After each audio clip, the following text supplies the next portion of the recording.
तो जैसा कि लास्ट एपिसोड में हमने देखा था कि मास्टर एचिन फर्स्ट हेवन की मिस्ट्री को सुलझाना चाहते थे और मास्टर कियान कुछ भी बताने के लिए तैयार नहीं था। उसने तो कल्टीवेटर्स को खत्म करना ही शुरू कर दिया, लेकिन मास्टर एचिन उसे अपने एक ही फटके में शांत कर देते हैं। हालांकि तभी सिटी वॉल से जीटीआन नाम का बंदा बाहर आ गया। उसकी दिमागी हालत बिल्कुल भी ठीक नहीं थी। वो इन कल्टीवेटर्स पर अटैक करते हुए कह रहा था कि फर्स्ट हेवन में मत जाओ, वो जगह एक जहन्नुम है। तो अब मास्टर एचिन ने भी ठान लिया कि वो इसी बंदे के मुंह से सच उगलवा कर रहेंगे।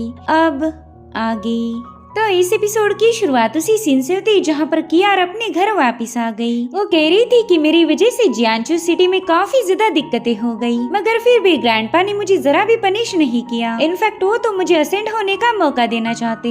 और उतने में ही मास्टर कियान अपने साथ ढेर सारा खाना लेकर वहाँ पर पहुँच गया। वो कह रहा था कि तुम इतने सालों से इस सिटी को संभालती आ रही हो, तुमने काफी कुछ सहन किया, मगर आज तुम यहाँ से सीधे फर्स्ट हेवन में असेंड हो जाओगी। इसलिए तो तुम्हारे ग्रैंडफादर तुम्हें दावत दे रहे। मुझे अच्छे से याद है कि तुम्हें बचपन में लोटस सीड का सूप काफी ज्यादा पसंद था, तो चलो फटाफट से इस गर्मा गर्म सूप को टेस्ट करो। तुम्हें ऐसा सूप फर्स्ट हेवन में नहीं मिलेगा। तो कियार तुरंत ही उस सूप पर टूट पड़ी। मास्टर कियान उससे पूछते कि बताओ तुम हेवन में असेंड होना क्यों चाहती हो, जिस पर कियार बताने लगी कि मैं वहाँ पर पावरफुल बन सकती हूँ, फिर मैं आपको और हमारे कियानियो सेक्ट को भी प्रोटेक्ट कर पाऊंगी। जो सुनकर मास्टर कियान हंसते हुए कहने लगा कि तुम काफी ज्यादा रहमदिल हो, लेकिन फर्स्ट हेवन वैसा नहीं जैसा तुम इमेजिन कर रही। वहाँ जाकर तुम किसी को प्रोटेक्ट नहीं कर पाओगी, उल्टा तुम्हें ही काफी ज्यादा तकलीफ होगी। वेल यहाँ पर कियार को चक्कर आने लगे थे। उसे पता चल गया कि मास्टर कियान ने उस सूप में कुछ मिलाया था। उससे कहता है कि तुम बिल्कुल फिक्र मत करो, मैं जरूर से तुम्हें प्रोटेक्ट करूंगा। कोई मेरी बातों पर यकीन नहीं करने वाला। मैं चाहे सच्चाई भी बता दूं तो भी लोग मुझे झूठा समझेंगे, और जब उन लोगों को फर्स्ट हेवन की सच्चाई पता चलेगी तब वो जिंदा नहीं बचने वाले। खैर ये सिटी तो अब तबाही की कगार पर है, तो तुम्हें इसे दोबारा से ठीक करना होगा। मैं जो भी कर रहा हूँ वो सब तुम्हारी ही भलाई के लिए है। और इतना कहते साथ ही मास्टर कियान वहाँ से चला गया। इधर मास्टर एचिन जीटीआन से सवाल पूछना चाहते थे कि आखिर वो सबको फर्स्ट हेवन में जाने से क्यों रोकना चाहता,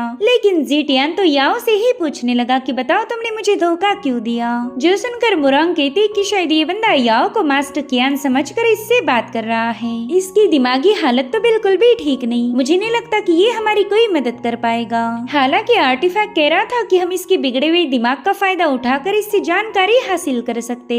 तो याओ फटाफट से उस बंदे से बात करने पहुंच गई, मगर जीटीआन ने तो उसका हाथ ही पकड़ लिया। वो कह रहा था कि प्लीज किसी को असेंड मत होने दो, और फिर वो बंदा याओ पर ही अटैक करने वाला था, मगर समय रहते याओ का पेंडेंट उसे पीछे की तरफ पुश कर देता है। शियांग उससे कहने लगी कि तुम जरा रुक जाओ, मैं जानती हूँ इससे इन्फॉर्मेशन हासिल कैसे करनी है। उसके लिए मुझे बस इसकी सोल को थोड़ा सा स्टिमुलेट करना पड़ेगा। और फिर शियांग ने उस बंदे पर लाइटनिंग बरसाना शुरू कर दी, जिससे जीटीआन काफी ज्यादा तड़पने लगा, मगर उसकी ये टेक्निक भी फेल हो जाती है। जो देख मास्टर एचिन कहते हैं कि ये बंदा ऐसे तो होश में नहीं आएगा, हमें अब किसी दूसरे तरीके का यूज करना पड़ेगा। और फिर उन्होंने तुरंत ही मुरांग को हुक्म दिया कि जल्दी से जाकर इस बंदे को खाना खिलाओ। तो मुरांग ने सोल कामिंग ग्रास का यूज करके बनाई हुई डिशेस सर्व की, जिसे वो बंदा बड़ी तेजी के साथ चट करने लगा। वो इतनी स्पीड से खाना खा रहा था कि जेल के कैदी भी उसके सामने शर्मा जाए। याओ कहने लगी कि ये बंदा तो बस फ्री का खाना खा रहा, हमें इससे कोई जानकारी नहीं मिलने वाली। और उतने में उस बंदे को फर्स्ट हेवन के विजन्स आने लगे। उसे तो फर्स्ट हेवन में काफी बुरी तरह से टॉर्चर किया गया था, और फिर उस दीवार की तरफ देखने लगा। तो आर्टिफैक्ट बताता है कि शायद इसी दीवार में कोई न कोई राज छुपा होगा। सब एचिन उस वॉल की तरफ जाने वाली थी कि तभी मास्टर कियान वहाँ पर पहुँच गया। उसने एचिन पर आते साथ ही अटैक कर दिया। साथ ही साथ वो यही बता रहा था कि इस दीवार को हाथ मत लगाना। तो मास्टर एचिन के साथियों ने उसके साथ फाइट करना शुरू कर दी। वहीं पर मास्टर एचिन उस दीवार के अंदर दाखिल हो गए। याओ ने बताती है कि ये तो सेलेस्टियल स्टोन से बने हुए ग्लेज मॉन्यूमेंट है। ऐसे स्टोन सिर्फ डिवाइन रॉल्म में ही पाए जाते। और जब एचिन उस दीवार में से बाहर आए, कियान तुरंत ही उन पर अटैक करने रवाना हो गया। वो कह रहा था कि तुम्हारी वजह से सभी लोग मारे जाएंगे। और इतना कहते साथ ही उसने अपनी हेवी सोर्ड को मास्टर एचिन पर रिलीज कर दिया। लेकिन तब तक मास्टर एचिन अपने डिवाइन पावर का यूज करके उस सोर्ड को डिस्ट्रॉय करके दीवार को ब्रेक कर देते हैं। सभी कल्टीवेटर्स इस नजारे को देखकर ही काफी ज्यादा हैरान हो गए। वो कह रहे थे कि ये तो हेवन में जाने का स्टेयरवे है। फाइनली हम लोग हेवन में असेंड हो पाएंगे, जिसके बाद उस सभी लोग मास्टर एजेंट का शुक्रिया अदा करने लगे। इधर कियान कहता है कि मैंने ये सब रोकने की कोशिश की थी और मैंने ऐसा क्यों किया, शायद ये बात अब इन लोगों को समझ आ जाएगी। वहीं पर शियांग कहती है कि चलो ये तो अच्छा हुआ कि अब हम अपने असली घर वापस जा पाएंगे। वैसे भी ये मॉर्टल रेल्म मुझे काफी ज्यादा बोर हो रही थी। वहीं पर याओ कहती है कि मैंने तो अपने होने वाले पतिदेव को ढूंढने की बहुत कोशिश की, मगर पता नहीं वो कमबख्त कहाँ मर गया। खैर अब तो मुझे खाली हाथ ही वापस जाना पड़ेगा। हो सकता है कि मेरे पतिदेव ऑलरेडी घर पहुँच चुके होंगे। और उतने में वहाँ पर हेवनली गेट अपीयर हो गया, तो ये सभी कल्टिवेटर्स काफी तेजी के साथ उसकी तरफ भागने लगे। उन्हें लग रहा था कि ये दरवाजा उन्हें फर्स्ट हेवन तक पहुँचा देगा, मगर तभी उनके सामने एक जायंट डेटी अपीयर हो गया। उसने तुरंत ही उन कल्टिवेटर्स पर अटैक करना शुरू कर दिए, जो देख के लोग काफी ज्यादा पैनिक हो जाते हैं। इतना ही नहीं, वहाँ पर तो अब किलिंग स्प्रे शुरू हो गई। ये सभी कल्टिवेटर्स उस डेटी की तलवारों से मारे जाने लगे। इधर आर्टिफैक्ट कह रहा था कि मास्टर, फर्स्ट हेवन की हिम्मत तो देखो, ये मॉर्टल्स को कितनी बेरहमी से खत्म कर रहा है। भला ये लोग मॉर्टल्स के साथ ऐसा कैसे कर सकते। उतने में ही मास्टर एचेन ने अपनी ऑरा का यूज करते हुए इन सभी हमलों को डिस्ट्रॉय कर दिया। उन्हें भी अब फर्स्ट हेवन पर काफी ज्यादा गुस्सा आ रहा था। और तभी वो डेटी कह रहा था कि बेवकूफ मॉर्टल्स, तुम्हें इतना तो पता होना चाहिए कि हेवन का स्टेयरवे कुछ सालों पहले डैमेज हुआ था। बाद में इसे जानबूझकर सील किया गया ताकि तुम्हारे जैसे घटिया लोग अपर रेल्म में दाखिल ना हो पाए। मगर फिर भी तुम बेवकूफों को अकल नहीं आई, तुमने दोबारा से इसे ओपन करने की जरूरत दिखाई है। ये तो सीधा हमारी डिवाइन रेल्म के लिए एक चैलेंज हो गया, इसलिए अब कान खोलकर सुन लो। हमारी रेल्म तुम्हें कभी भी असेंड होने का मौका नहीं देने वाली। और इतना कहते साथ ही उस डेटी ने वहाँ पर एक पावरफुल शील्ड फॉर्म करते हुए इन लोगों को ट्रैप कर दिया। वहीं पर मास्टर कियान कह रहा था कि मैंने तुम्हें 1000 बार समझाया था कि हेवन में असेंड मत होना, लेकिन तुम लोगों को ये लगा कि मैं तुम्हारी तरक्की में टांग अड़ा रहा हूँ। लेकिन मेरे ख्याल से अब तुम्हें मेरी बातों पर यकीन हो चुका होगा। देखो यही है फर्स्ट हेवन का असली चेहरा। वो लोग हम मॉर्टल्स को एक कीड़े जैसा ट्रीट करते हैं। अब ये सारी बातें सुनने के बाद वो लोग तुरंत ही उससे माफी मांगने लगे। वो कहते हैं कि हमने आपको गलत समझा, प्लीज अब कुछ करके हमें इस कहर से बचा लीजिए। जिस पर कियान बताता है कि कई सालों पहले मैंने और जीटियान ने मिलकर हेवन में असेंड किया था, और उस वक्त हमें पता चला कि फर्स्ट हेवन के लोग मॉर्टल रेल्म के लोगों को रिफाइन करके उन्हें मेडिसिन पपेट में बदल रहे हैं। उन्होंने हमें भी काफी ज्यादा टॉर्चर किया था, लेकिन हम जैसे तैसे वहाँ से बच के भाग निकले। और फिर मॉर्टल रेल्म में वापिस आने के बाद हमने जियांचू सिटी को एस्टेब्लिश किया ताकि तुम लोगों को बचाया जा सके। मगर तुमने मेरी अच्छाई पर शक किया और खुद होकर इस सिटी को बर्बाद कर दिया। तो अब वो सभी लोग मास्टर एजेंट को ही ब्लेम करने लगे। वो कह रहे थे कि तुमने ही हमारी मेमोरीज को अवेकन किया, और देखो अब सब कुछ तबाह हो चुका है। काश तुम यहाँ पर आते ही नहीं, तुम्हारी वजह से हमारी जान खतरे में है। वेल उन लोगों की ये सारी बातें सुनकर मास्टर एजेंट को काफी ज्यादा बुरा लग रहा था। साथ ही याओ भी उन लोगों पर काफी ज्यादा भड़क गई। वो कह रही थी कि जब मेरे सीनियर ने तुम सबकी मेमोरीज को रिस्टोर किया था, तब तो तुम लोगों ने कोई कंप्लेंट नहीं की, और अब जब तुम्हें पता चला कि फर्स्ट हेवन जालिम है, तो तुम हमारे सीनियर को ही डांट रहे हो, उन्हें बेवजह ब्लेम कर रहे। उन्होंने तो बस तुम्हारी मेमोरीज रिस्टोर करके तुम पे एहसान किया था। अगर सच बताओ तो इसमें किसी और की नहीं बल्कि तुम्हारी ही गलती है। इतना ही नहीं, वो तो अब उस डेटी पर भी भड़क गई थी। उसे गालियां देते हुए पूछती कि बताओ तुम्हें मॉर्टल्स के साथ ऐसा बर्ताव करने की इजाजत किसने दी।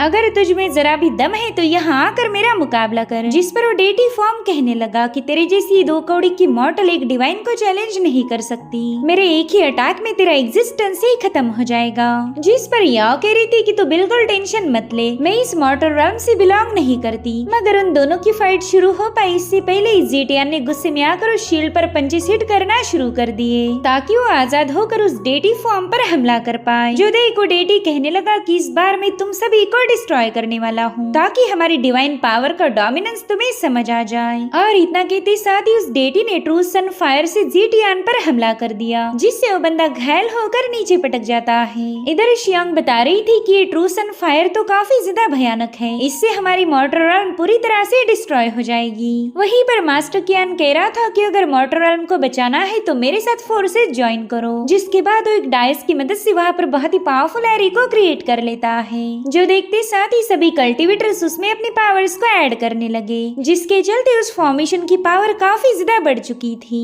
और फाइनली उसमें से एक हेवी सोड बाहर आने लगता दिखती है जिसने सीधे जाकर उस सनफायर पर हमला कर दिया, मगर इस क्लैश में वो सोर्ड पूरी तरह से ब्रेक हो गई। साथ ही साथ वहाँ रिलीज होने वाली ऑरा से जियांजू सिटी डिस्ट्रॉय होने लगी। इस तबाही का मंजर देखकर मास्टर एचिन को और भी ज्यादा बुरा लगने लगा। वो कहते हैं कि इस तबाही का जिम्मेदार मैं हूँ, अगर मैं इनकी मेमोरीज को रिस्टोर नहीं करता तो शायद ये सब ना होता। जिस पर आर्टिफैक्ट कहने लगा कि मास्टर ये लोग एक लंबे अरसे से यहाँ पर ट्रैप है, इसके जिम्मेदार आप नहीं बल्कि फर्स्ट हेवन है, इसलिए प्लीज आप खुद को दोष मत दीजिए। इधर वो डेटी कहने लगा कि सेक्रेट डायस तो हमारी फर्स्ट हेवन से बिलोंग करती है, मेरे ख्याल से तुम मॉर्टल्स ने उसे चुराया होगा और अब तो तुम लोग हमारी ट्रेजर का इस्तेमाल करके हम पर ही अटैक कर रहे हो। अब तो तुम्हें इसकी कड़ी से कड़ी सजा जरूर मिलेगी। और इतना कहते साथ ही वहाँ पर याओशी नाम की स्पिरिचुअल बर्ड को समन कर लिया गया। वेल ये परिंदा किसी भी चीज को रिफाइन करने में माहिर था, सब उसने वहाँ पर आग बरसाते हुए मॉर्टल्स को बड़ी बेरहमी से मारना शुरू कर दिया। जिस पर भी उसने आग बरसाई वो बंदा जल कर राख हो चुका था।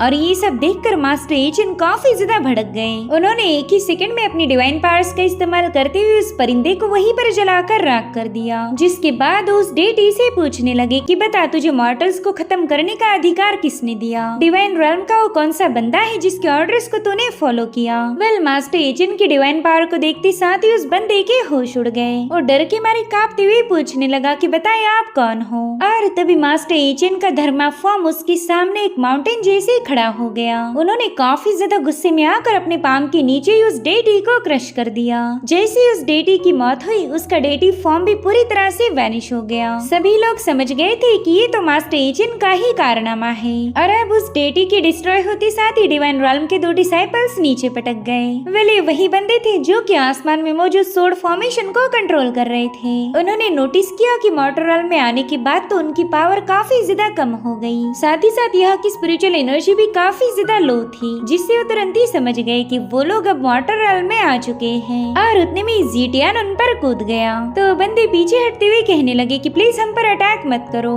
देखो हम डिवाइन रेल्म के डिसाइपल हैं, तो तुम लोग हम पर अटैक नहीं कर सकते। मगर मास्टर कियान जीटियान से कह रहा था कि इन्हें बिल्कुल जिंदा मत छोड़ना, इन्हीं की वजह से आज हमारे कई सारे कल्टीवेटर्स मारे गए। इसलिए वो बंदे फटाफट से एचिन के पास चले गए। वो मास्टर एचिन से कहते कि जल्दी से इन लोगों को खत्म कर दो और बदले में हम तुम्हें असेंड होने का मौका देंगे। जिस पर एचिन कहते हाँ मैं भी तुम्हारी हेल्प करूंगा, लेकिन पहला तुम्हें मेरे कुछ सवालों के जवाब देने होंगे।